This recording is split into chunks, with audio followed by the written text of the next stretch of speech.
सभी जगत और भगत समाज को दास का नमस्कार और सतसाहेब। सतसाहेब ह्यूमन वेलफेयर चैरिटेबल ट्रस्ट के अधीन सतसाहेब ज्ञान सागर केंद्र की स्थापना की गई है। यह विश्व का प्रथम सतसाहेब ज्ञान सागर केंद्र गांव खलावन, डाकघर जेल नंबर 3, जिला शिमला, हिमाचल प्रदेश में 31 अगस्त 2022 से संचालित कर दिया गया है।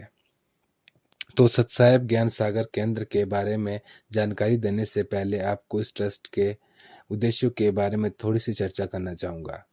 सतसाहेब ह्यूमन वेलफेयर चैरिटेबल ट्रस्ट परमात्मा स्वरूपित संत रामपाल जी महाराज के ज्ञान आधार से और उनकी भक्ति मर्यादा के आधार पर बनाया गया ट्रस्ट है।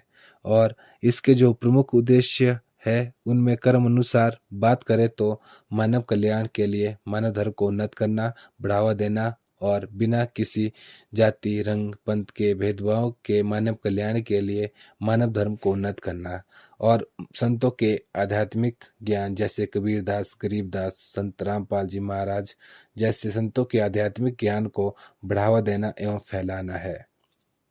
और आध्यात्मिक, सामाजिक और मानव कल्याण के विषयों में पर ज्ञानात्मक सामग्री जैसे मैगजीन, पुस्तकें, सीडियाँ, ऑडियो, वीडियो, कैसेटें आदि छपवाना पूर्ण परमात्मा पर सही मार्ग को दिखाने दर्शाने के लिए समागम, ज्ञान चर्चा के लिए सम्मेलन इत्यादि का प्रबंध और संचालन करना। पूरे भारत में सतसाहेब सत्संग केंद्र या सतसाहेब ज्ञान सागर केंद्र स्थापित करना, चलाना, रख रखाव करना और सीडी, डीवीडी या अन्य किसी माध्यम से उपयुक्त संतों के सत्संगों का आयोजन, प्रबंध करना और संचालन करना है। विभिन्न उपलक्ष्यों पर मुफ्त में भोजन बांटना और लंगर भंडारों का आयोजन करना।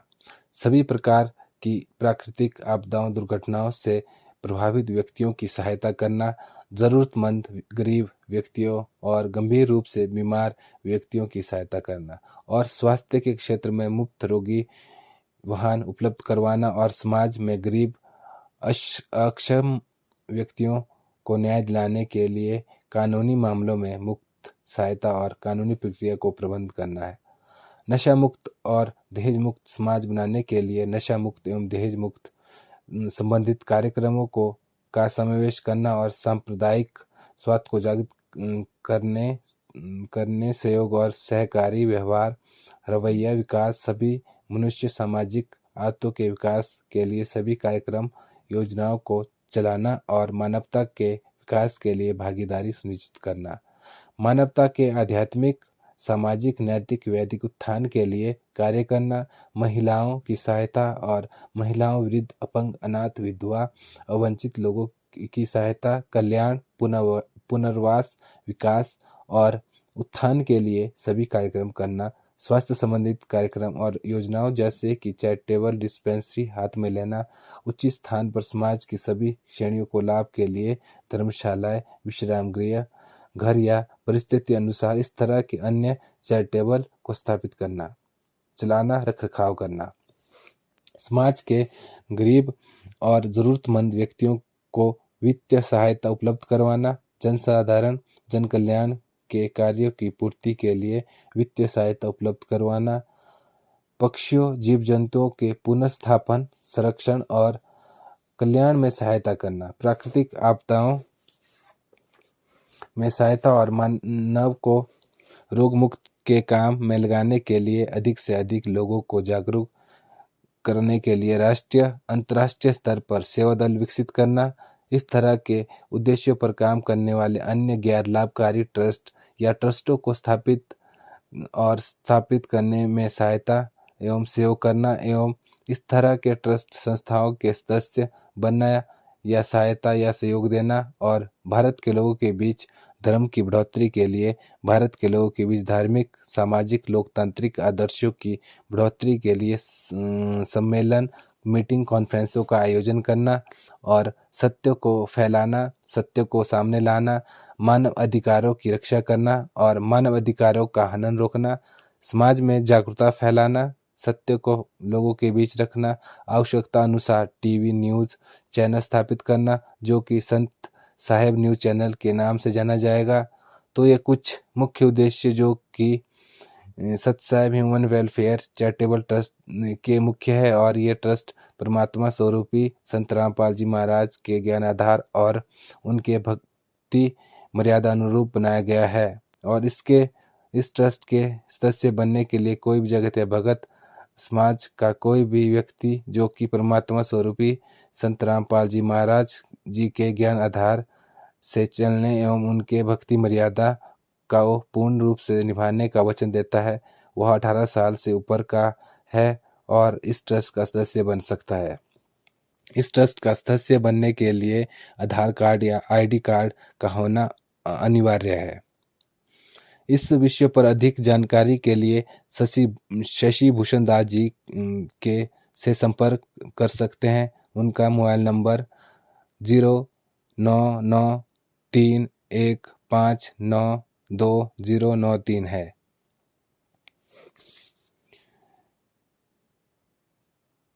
भक्ति मर्यादा में कोई भी नशा न करना और किसी भी प्रकार का मांस का सेवन न करना एवं शास्त्र विरुद्ध साधना करना एवं एक मुख्य उद्देश्य जो इस ट्रस्ट का वह है परमात्मा स्वरूपी संत रामपाल जी महाराज जी के केसों में हो रही सुनवाई कानूनी कार्रवाई को समय समय पर समाज के बीच सत्यता के प्रामाणिकता के साथ उजागर करना और कानूनी कार्रवाई के बारे में जानकारी देना और कानूनी कार्रवाई में उनकी तरफ से खड़े रहना और मुख्यतः परमात्मा स्वरूपी रामपाल जी महाराज की कानूनी कार्रवाई के लिए अपनी तरफ से ट्रस्ट अपने तरीके से कोर्ट में कार्रवाई के लिए तत्पर रहेगी। विश्व का प्रथम ज्ञान सागर केंद्र जो कि ट्रस्ट के अधीन है, सतसाई ज्ञान सागर केंद्र गांव खलावन डाकघर चल नंबर 3 जिला शिमला हिमाचल प्रदेश में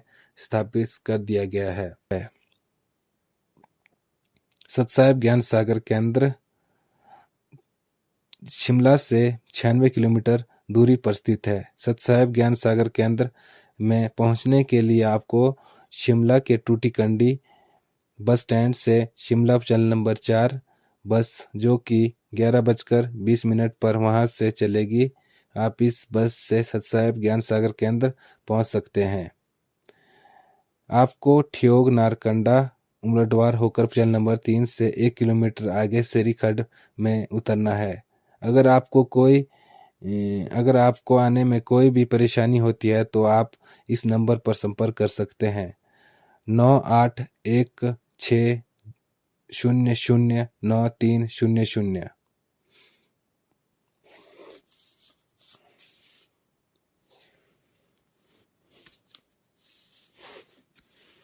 इस सतसाई ज्ञान सागर केंद्र का जो मुख्य उद्देश्य है समय पर यहाँ पर परमात्मा के शास्त्रों अनुकूल सत्संग भक्ति के बारे में जानकारी देना, टीवी स्पीकर के माध्यम से परमात्मा या सत्संग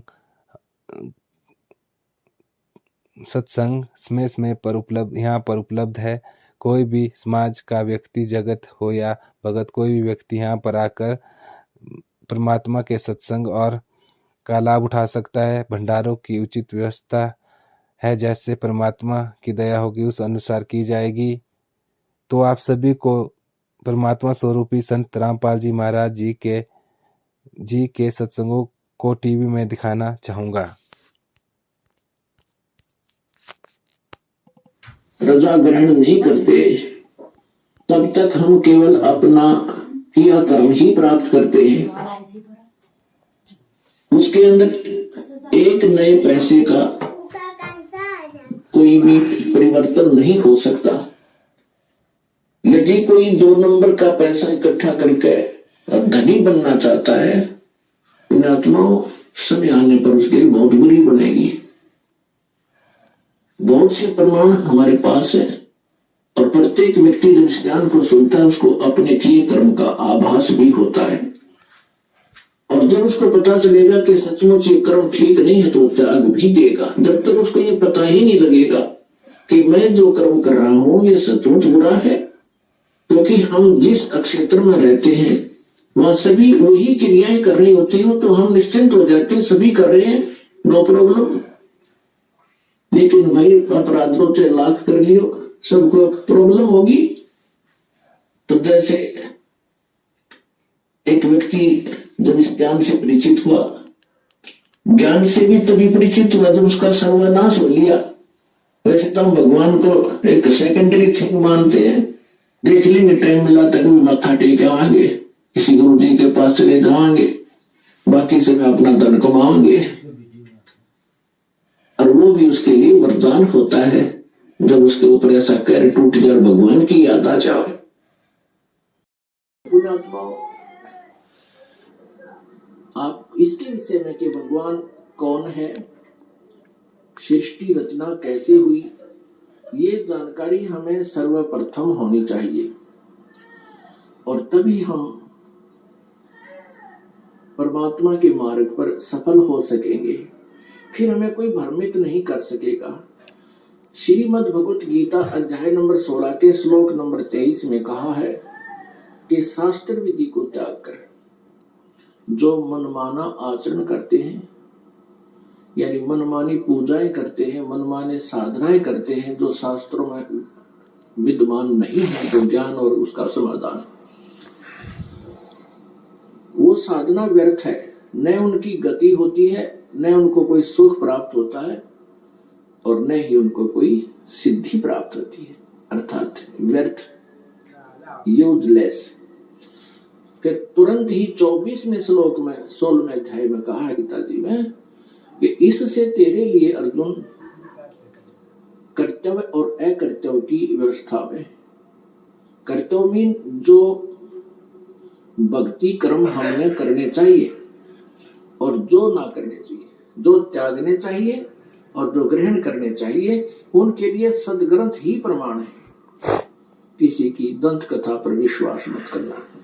फिर गीता जी अध्याय नंबर 2 के श्लोक नंबर 53 में कहा कि अर्जुन, जिस समय तेरी बुद्धि भिन्न भिन्न प्रकार के भ्रमित करने वाले ज्ञानों से, वचनों से हटकर केवल एक तत्व ज्ञान पर, परमात्म ज्ञान पर स्थिर हो जाएगी, तब तू योग को प्राप्त होगा, तब तो तू भक्त बनेगा, तब तो तेरी भक्ति प्रारंभ होगी। जब तू एक ज्ञान पर, शास्त्र अनुकूल ज्ञान पर तू स्थिर हो जाएगी तेरी बुद्धि, फिर तू डगमग ना होकर के सीधे सुमार्ग पर चल पड़ेगा। फिर जितने भी कदम इस भक्ति सफर में रखेगा वो तेरे शुभ होंगे, लाभदायक होंगे। अब सृष्टि रचना के बारे में बहुत से असमंजस है। जैसे जैन धर्म के व्यक्ति, श्रद्धालु, आचार्य, मुनि, वो कहते हैं कि इस सृष्टि का कोई रचयिता नहीं, कोई इसका संहार करता नहीं, अनादि है, अपने आप बनती है, अपने आप ये चलती है।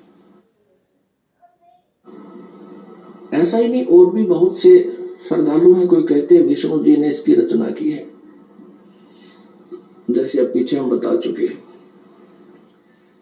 इसके विषय में आप जी को विस्तृत डिटेल से बताएंगे। परमेश्वर कबीर देव जी का जो प्रसंग चला था कि ये पूर्ण परमात्मा है, पूर्ण ब्रह्म है, कंप्लीट गॉड है, ये विश्वास आप जी को नहीं हो सकता जब तक हम इनके गुणों से परिचित नहीं होंगे। और गुण कहाँ होते हैं? उनके जीवनी में, उनके इतिहास में लिखे होते हैं। जैसे विष्णु जी, श्री शिव जी, श्री विष्णु जी, श्री ब्रह्मा जी, इनकी जानकारी भी इनकी जीवनी में, इनके इतिहास में लिखी है, पुराणों में। और परमेश्वर कबीर जी की महिमा सूक्ष्म वेद में लिखी है, सूक्ष्म वेद में। आदि शंकराचार्य जी के इतिहास में दास ने पढ़ा, उन्होंने भी सूक्ष्म वेद का समर्थन किया है। आदि शंकराचार्य ने कहा है कि 4 वेद, ऋग्वेद, यजुर्वेद, सामवेद, अथर्ववेद, ये तो अवेलेबल हैं, लेकिन सूक्ष्म वेद वो 5वां है। उसके विषय में उन्होंने कहा कि वो कैलाश पर्वत पे है। अब कारण क्या है कि 5वें वेद को इस काल ने, ब्रह्म ने नष्ट कर दिया, सूक्ष्म वेद को। उस सूक्ष्म वेद को देने के लिए परमेश्वर स्वयं यहाँ आते हैं, अपने सतलोक से चलकर, मुक्ति धाम से, सनातन परम धाम से गति करके यहाँ आते हैं। उस छुपे हुए ज्ञान को जो काल भगवान ने, ब्रह्म भगवान ने नष्ट कर दिया, यानी छुपा रखा है, किसी तक नहीं आने देता, तो उस पांचवें वेद को परमात्मा बताने के लिए आते हैं। उस पांचवें वेद में लिखा है, और उस वेद को, उस ज्ञान को परमात्मा ने 600 वर्ष पहले अपने मुखारविंद से, अपने मुख कमल से बोला था। इसलिए गीता जी अध्याय नंबर 4 के श्लोक नंबर 32 में कहा है कि अर्जुन, गीता जी अध्याय नंबर 4 के श्लोक नंबर 25 से लेकर 31 तक बताया गया है, कोई देवताओं की पूजा करता है, कोई स्वाध्याय ही करता है, कोई तीक्ष्ण अहिंसावादी व्रतों पर ही आधारित है, कोई प्राणायाम आदि करके ही अपनी साधना को सफल मानता है,